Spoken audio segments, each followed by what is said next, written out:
Ladies and gentlemen, my name is TotalBiscuit. I'm here to ask and answer one simple question. WTF is the Swapper. Swapper is a game about swapping things, needless to say. It's also cursed, by the way. It does come with a free frogget, and unfortunately that frogget is also cursed, but you do get a choice of topping. The topping is made of clay. No, quite literally it is. The actual game is modeled very much in clay, and captured, which is very cool. Now, the reason this game is cursed is because I tried to film it at 2 separate shows, and it just didn't work. We actually lost the footage on 2 occasions. Funnily enough, the first one being a filming of the screen because we were unable to use fraps on that machine, which ended up being disastrous due to the lighting conditions. And then secondly, footage which just flat out corrupted and refused to save. We have no idea why that is. This is the 3rd time lucky on the Swapper, which is now finally out. Or at least it should be by the time this video comes out. It's by a company called Facepalm. Their logo is a palm tree with a little face in it. It's really quite adorable. And it's very much a puzzle platformer. Very much a focus on sci-fi ambience as well. Very lonely kind of style of game. Some fantastic ambient music as well, I've got to say. In fact, you may very well be quite astonished by the actual look of this thing. Before we go on, let's talk about the options menu. Not really much to report here. You can customize a couple of different options here and there. You can also configure key bindings. It would be nice to have an individual volume slider. I like sliders. This should be fairly obvious to you by now. But in this case, the situation is that the volume is either all or nothing. It is very much a full master slider with no customization. So if I want like the ambient sound to be louder than the sound effects or the speech, I can't really do that. Would have been nice. It's a minor thing, but it's always nice to include. Okay, so let's continue on, shall we? And let's have a look at the Swapper. Alright, welcome, welcome, welcome. This is... I'm not really sure what it is. I believe it's some kind of mining facility that we're currently in here. And this is your character. He's an astronaut. And he has a gun which allows him to create clones of himself. As you can see. You can do a little bit of shuffling if you wish. Or you can actually have just a giant line dance if you like. There we go. I cannot put the music in the background due to copyright infringement issues. Whatever the case, you can create clones of yourself. The purpose of creating clones is to actually solve the puzzles and solve the mystery of this particular place, which is unbelievably gorgeous. It's a graphic style that I very rarely see. It's not the only game to use clay in this way, but any game that tends to use clay in this way just has amazing textures for some reason. I guess it's when you use something that's that physical, that tactile, that you really get that effect. Lighting effects in this game are absolutely stellar. Bearing in mind this was made by a team that I believe is only about 4 people in size, it's really quite impressive. I mean, overall, the actual look of the game, as you can see, is mind-bogglingly amazing. There's a ton of talent that's gone into this from an artistic standpoint. Now, the point of the game is to traverse the levels, and to do so via the use of the Swapper device. So, I'm going to show you it here by the looks of it. There's also some very strange stuff going on in the background. Now, this is something that I didn't get to see in the convention version because this voice acting and this narration and this storyline wasn't in. It seems like there's some very suspicious stuff going on here. Very strange. Okay, so how do I get through this exactly? So, you can create clones, kind of like this, and then they will follow your movement. Now, when there's not a red light around, you can also swap to those clones. So I can put a clone here, and then I can swap directly to him, yeah? As you can see. Now, in this case, I may actually have to do that, because if I move, I'm going to turn that red light on again, which means I can't get access to that encryption orb. So what I'll do is I'll use the swap array to swap between the characters. Pop someone up there, swap up there, grab the orb, the monogon orb, and then I will head on back. There's also some very strange things going on in the background. Very mysterious. Alright, now there's a memory terminal here, which will give me a little bit of background information. There's very much a story to this game. It's, again, very, very strange. It's the game's actually kind of creepy. I mean, the whole notion of just being able to clone yourself just with a weapon there, I don't even know if it's deliberately supposed to be creepy, but it succeeds in being creepy. The fact that I'm just cloning myself and they're just throwing the clones away or leaving them to, like, permanently die in a corner is actually kind of disturbing. I have to wonder if they deliberately did that or if it's just something that I'm implying myself. Alright, the teleporter has been activated. And here we are in what appears to be the space station, which is very much a mess as well. Lord knows what on earth is going on here. The actual puzzles are, of course, all based on this swapping idea. The Steam page boasts that the answers are always just a few feet away. So, very much logic puzzles and movement puzzles involving the swapping mechanic, and involving limitations to said swapping mechanic. The blue lights prevent you from creating a clone, whereas the red lights prevent you from swapping to that clone. So, disabling those lights and so on and so forth is fairly important. Well, there's some very strange things going on here. I like the way the maps are in the background as well. That's actually quite nice. You don't even have to kind of break your immersion by bringing up a map screen. You can just look at them, because every now and again you'll find maps in the background which clearly indicate where you are. It's also nice that they even have a map to begin with, because navigation in this world is a little bit tricky.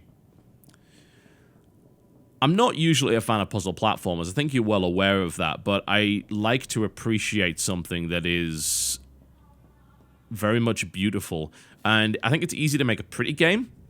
What's difficult is to make a game that's kind of hauntingly beautiful. And I think it's the combination of the absolutely fantastic artwork with the ambient sound and the strange, mysterious stuff that's going on in the background.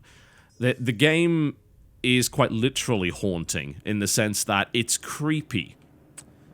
It's not outright terrifying. Don't get me wrong, this is not a horror game by any stretch of the imagination, but it creeps me out a little bit. It keeps me on edge. And it's not because of the music, it's because of the lack of it. Very much a lot of ambient sound in the background. The title theme for the game is absolutely beautiful. Ridiculously beautiful. I don't know who composed it. I'm sorry. I'm going to have to try and find it, because there doesn't appear to be a famous composer or anything along those lines. All I know is the writer behind this game was also responsible for Penumbra, which is a very freaky game indeed, and he was also responsible for the writing behind FTL, which obviously is not his greatest work, but hey, there you go. Alright, let's drag this over here. Just some fairly standard puzzle platforming stuff going on here. And as I say, it's that absence of musical... I wouldn't say musical cues, because there are cues. There are definitely sound cues that are included in this particular game, but they are used very sparingly, very carefully to accent what's going on screen. And then almost every part of this world is strange and weird in its own cool little way. In a way that, again, just freaks me out every now and again. And it's cool that it's even like that. Now, I think if we can send a clone over in this direction, because I can switch to him as long as I get him into range. There we go. Sweet. So... puzzle-wise, it makes a decent amount of sense to me so far, but you know how I get. I'll probably just end the video as soon as I get stuck on something. That is simply the way of things. Yeah, there was definitely some mysterious nonsense going on here, I've got to say. So I got my second orb, and now I need to head back.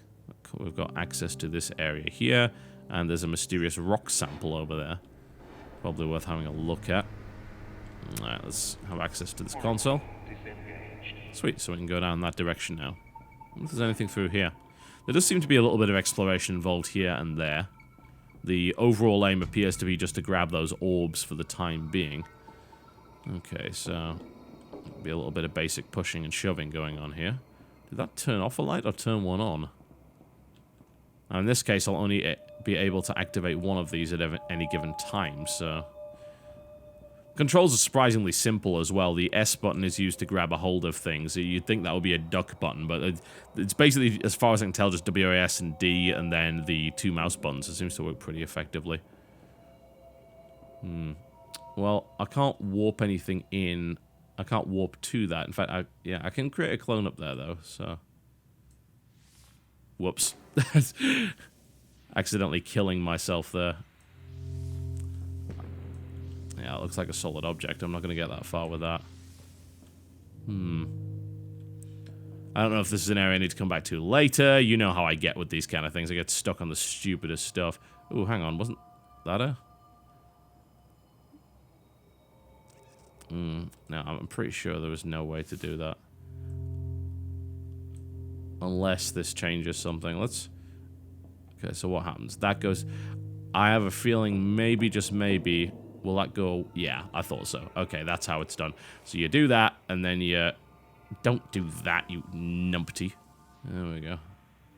Send him up there. Grab that. Pull it over there, and Bob is, in fact, your uncle. My commiserations if he really is. Alright, there we go. What can I say? He's not a nice man. And then we're going to warp over there. So, yeah, that's how the puzzles work in this game. Most puzzle platformers are based very much around a central mechanic, especially the indie type. They're based around a central mechanic, and then everything else is kind of built around that. The swapping mechanic in this game seems to be effective. I don't know how far you can really go with it, but of course this is a first impressions video, so who knows where it will actually go after that. But it's not even the puzzle solving that really intrigues me in this game. To me, the puzzle solving is secondary to the mystery solving. Yeah? There's a mystery of some sort going on, and I'm intrigued. I don't know what's happening. I want to know why things are happening the way that they are. I want to know what all of this is about. I want to know why there's mysterious and very distressing voice communications, almost ghostly even. I want to know why this world is so lonely. What the hell happened? Why am I even here? And what is all of this? I don't know. Okay, so I think every time I walk past one of those rocks, it actually gives me that message.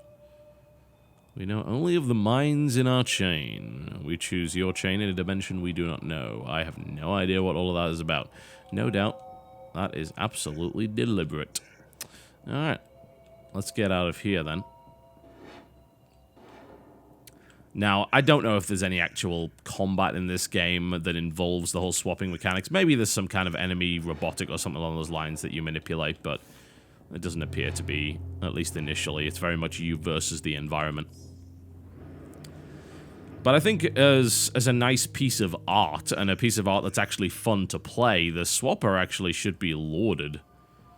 It's a terribly named game, or I don't know, I mean, it's not an imaginatively named game, I guess, but it says what the game is. It's just you'd think that something that was so crazily beautiful wouldn't be called the Swapper. But hey, I guess if you're going to be very, very literal with your meanings, then why not? And I have to wonder if... Whoops. Turns out you can die. I have to wonder, in fact, if there is some deeper meaning to that. There might be. It's very possible. Alright, if I... Yeah, I can just warp someone down there and maybe change to it. Or maybe halfway down, then swap on the fall. Yeah, there we go. That's how... That's my original self dying. I wonder if, again, there's any deeper meaning to that. Maybe I'm just looking for deeper meaning where there isn't any. But what I can say for sure is the Swapper is an absolutely phenomenal achievement in terms of its art style and in terms of the atmospheric nature of the title. The fact that only a couple of people really did this, and it was such a tiny development team that really focused on making this, it has already won numerous indie awards every time it's actually been shown anywhere. It's a nice piece of art that's also fun to play and really, really immersive. Ridiculously immersive.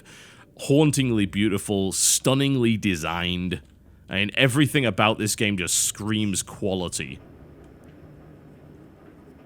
And as a result, to me, it's given me this incredibly positive first impression.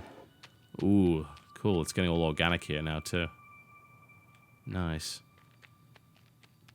I mean, my god. Just look at that. Just this little piece of ambient piano music that comes in, that nice little cue in the background.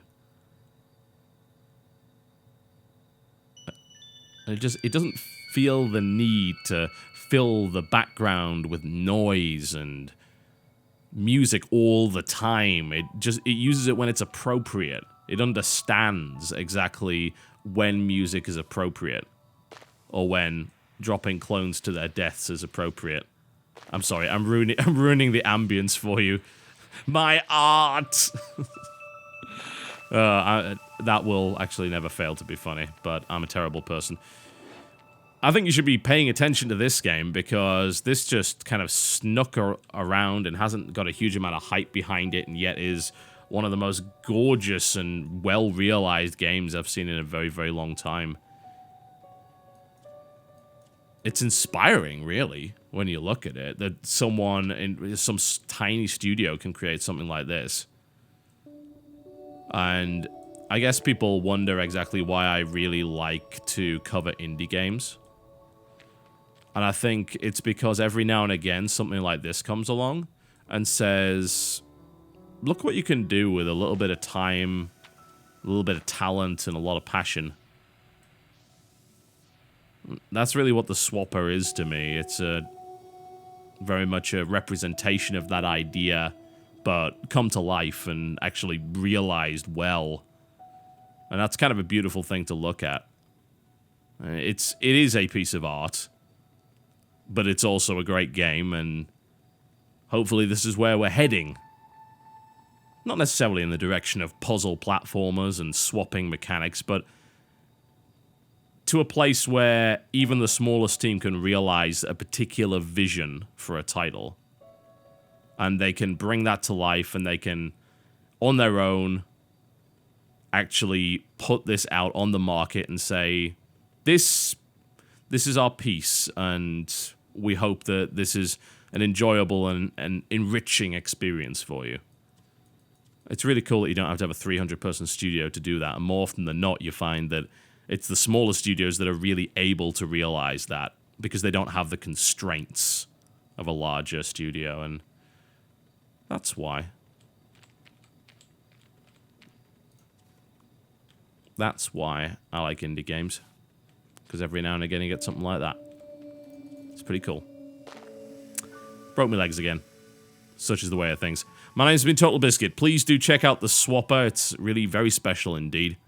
My name has been TotalBiscuit. Thank you very much for watching. And I'll see you next time.